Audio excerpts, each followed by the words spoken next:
Know the top stories of the day. Understand the issues that matter. This is Manila Bulletin News on Web. Your quick rundown of top news in the country and around the world. Manila Bulletin, celebrating 120 years of timely stories and timeless truths. Be fully informed. Hi, I'm Barbie Atienza. This is MB Now, and here are your news on web.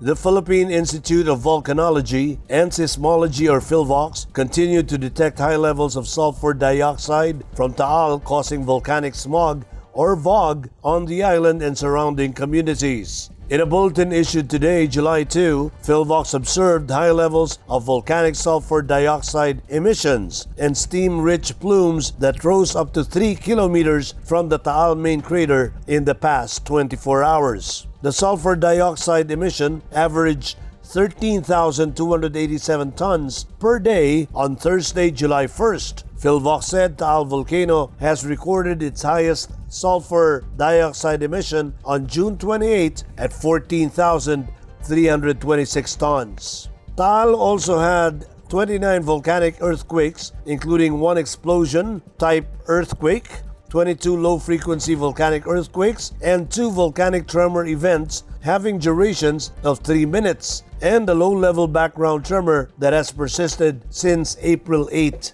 2021.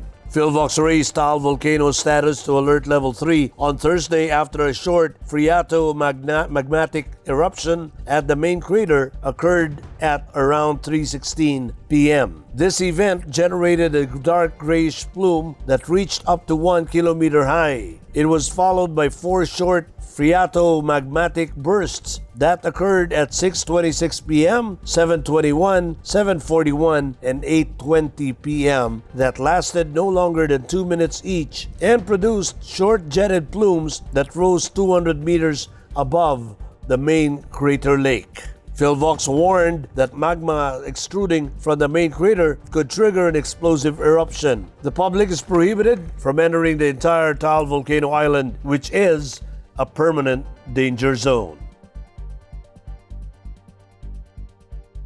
Malacanang assured the public that it was closely monitoring the situation in Taal after President Dutertes joked that he will put a plug at the restive volcano's crater. Presidential spokesman Harry Roque made this statement after thousands of people started to evacuate due to the unrest of the Taal volcano. In his statement, Roque assured the public that the palace was closely monitoring the developments as he ensured that evacuation activities were already taking place. The palace official likewise asked residents near the area to remain vigilant and coordinate with their respective local government units for updates. According to Roque, LGUs have been leading the efforts on the ground through their disaster risk reduction and management offices with the support of counterparts in the line agencies. The Department of Social Welfare and Development in Region 4A was placed on heightened alert and has stockpiles of relief support consisting of food packs amounting to 1.4 million pesos and non-food items worth 11 million pesos. The Armed Forces of the Philippines Southern Luzon Command has activated Joint Task Force Taal to assist operations of the Regional Disaster Risk Reduction and Management Council and the local government units. The Philippine National Police in Calabarzon has also been placed on alert and is coordinating with local government units to assist residents. The Philippine Coast Guard Logistics Systems Command, on the other hand, has already deployed vehicles and personnel to support the PCG District Southern Tagalog in the conduct of humanitarian assistance and disaster relief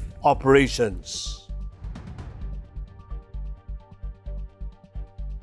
The evolving coronavirus pandemic continued to influence preparations for President Duterte's 6th and final State of the Nation address before the 2 houses of Congress on July 26. The president will return to the Batasan Pambansa to deliver his last sauna to showcase his past accomplishments and plans in his final year in office, but with stringent health regulations, including a preference for fully vaccinated guests, according to Presidential Communications Secretary Martin Andanar. This will be the second time the president will give a sauna during a pandemic that affected the lives and livelihood of Filipinos and weakened economic development. Presidential Security Group Commander Jesus Durante III earlier disclosed they were studying requiring sauna guests to get vaccinated as a health precaution. Just like last year, journalists from private entities will still be barred from covering the president's sauna inside Batasan. Government media entities are the only ones authorized to cover the event at the congressional premises. Last year, the president delivered his fifth sauna in person at the Batasan Pambansa, but other traditional practices were put aside due to the virus threats. Only a few cabinet members and lawmakers were invited to the annual political event. They had to test negative for coronavirus before being allowed to enter the session hall. Only government media entities were permitted to cover the event inside Batasan. They shared the broadcast feed to the private media companies instead. The Philippines has so far administered 11 million doses of coronavirus vaccines to its population, testing Czar Secretary Vince Dizon said.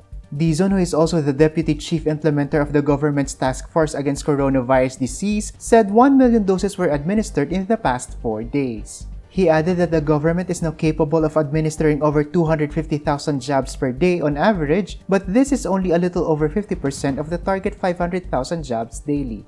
Dizon also admitted that the government is still struggling with the limited supply of vaccines, but he noted that more Filipinos have expressed willingness to get vaccinated. The testing czar also apologized to local officials who have requested for more vaccine doses to be allocated to their localities, saying that the government could not do so as there is still not enough supply of vaccines. Here is a roundup of news in and around Metro Manila. Let's watch these reports.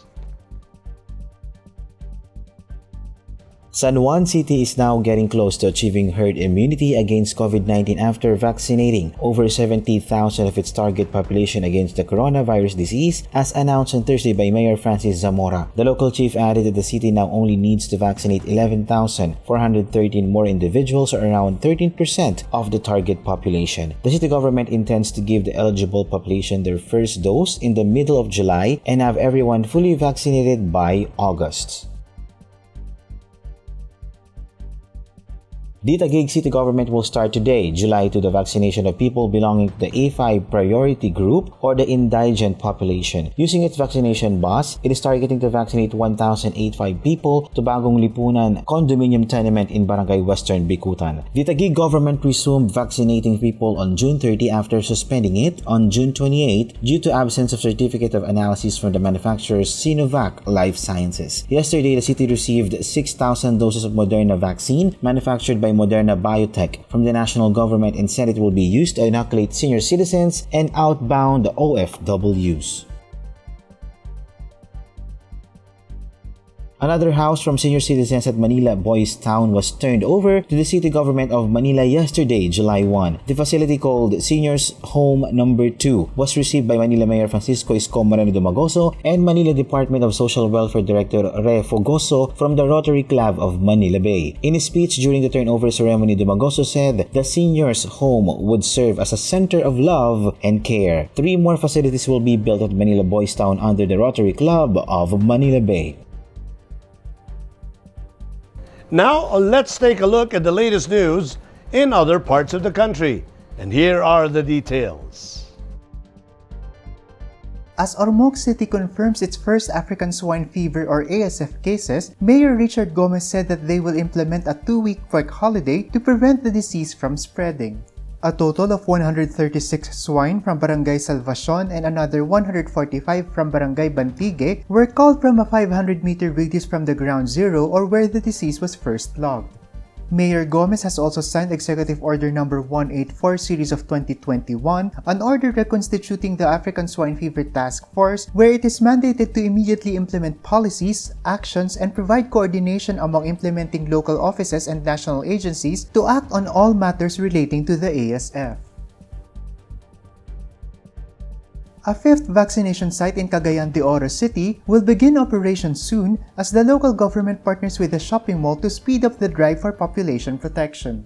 The management of SM City Uptown Center in Carmen Town will cater mostly to residents from hinterland villages. The other vaccination sites in malls in the city are in SM Downtown Premier, Limketkay Center Robinsons, and Centrillo Ayala Mall. Mayor Oscar Moreno said that they plan to administer as many as 5,000 doses per day, but they only average 1,000 for now because of the limited supply. Over 250,000 COVID-19 doses have been administered to vaccine recipients, data from the Davao City Vaccination Cluster showed. Based on the data as of June 30, a total of 257,253 have been given to vaccine recipients from A1 up to A5 categories. Of the total doses given, 211,425 were first doses, while 45,828 were second doses.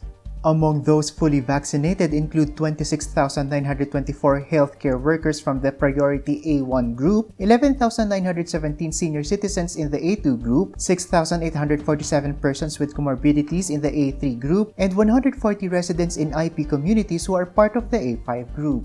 Meanwhile, the city government also kicked off its COVID-19 inoculation drive to the A4 group. As of June 30, a total of 6,647 essential workers received their first dose of COVID-19 vaccination. The city government caters to around 10,000 vaccinees per day on average, provided that there is enough supply of vaccine doses. Now for the updates of news from around the world, here is that report. Indonesia will impose emergency coronavirus restrictions this week to battle an alarming surge in infections, President Joko Widodo said Thursday. Widodo said the new restrictions starting Saturday would last more than 2 weeks in the capital Jakarta and across hard-hit Java, as well as on holiday Bali after infections surged to record levels.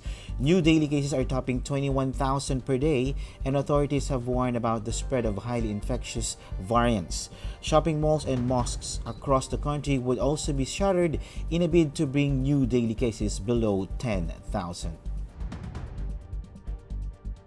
An EU-wide COVID certificate for easier travel comes into force on Thursday, just in time for Europe's busy summer vacation period, but the more infectious Delta variant is already threatening to curtail its use. The EU document, essentially a QR code made available in digital form or smartphones or hard copy, shows whether the bearer is vaccinated in one of the EU's approved jobs, has recovered from an infection, or has a recent negative COVID test. Under EU law, the certificate is meant to do away with the need for quarantines or further testing when traveling between the EU's 27 countries or 4 associated European nations. As of Wednesday, 21 EU countries were already accepting the certificate, including major tourist destinations France, Spain, Italy, Greece, and Croatia. A time-lapse video of a resident from Calgary, Canada show a pile of jelly beans liquefying as unprecedented temperature extremes hit Western Canada and the US this week. Millions of people in Western Canada and the northwestern United States were under heat alerts Wednesday as the region baked in record-breaking. The heat wave was stretched emergency services with at least 134 people dying suddenly since Friday in the Vancouver area and hundreds more across British Columbia, according to Canadian police. Now for the latest in showbiz. Let's watch this. It's official. Award-winning actress Bea Alonzo embarks on a new chapter in her career as she inked a contract with GMA Network yesterday, July 1. Bea was welcomed in full force by GMA executives via Zoom and video messages and their presence at the Guardian Ballroom of EDSA Shangri-La Hotel. Bea thanked GMA for the warm welcome and hopes to cater to the Filipino audience's desire for entertainment like no other, especially in a trying time like this. Bea is set to headline the Philippine adaptation of the hit Korean film A Moment to Remember with Asia's multimedia star Alden Richards. Aside from this, she will star in an upcoming primetime series on GMA. Here is the latest from Manila Bulletin Sports section. Let's watch this. Gilas Pilipinas couldn't translate its courageous stand against host Serbia the other day into a spot in the semi-finals of the FIBA Olympic qualifying tournament after suffering a 94-67 loss to the Dominican Republic early Friday, July 2, Manila time. An error-prone second half resulted in Gilas losing a slim halftime lead even as the Caribbean nation came out and turned a tight contest into a lopsided affair to claim the win going away at the Alexander Nikolic Hall in the Serbian capital.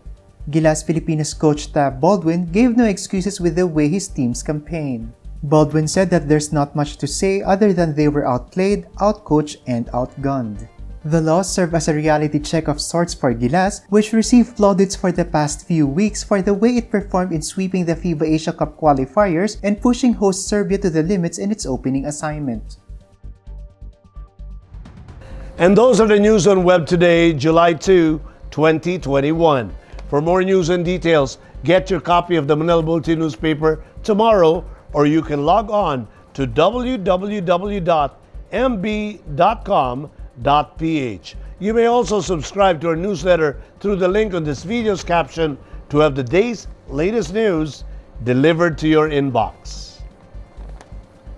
I am Barbie Atienza for Manila Bulletin. Join us again on Monday. This has been MB Now.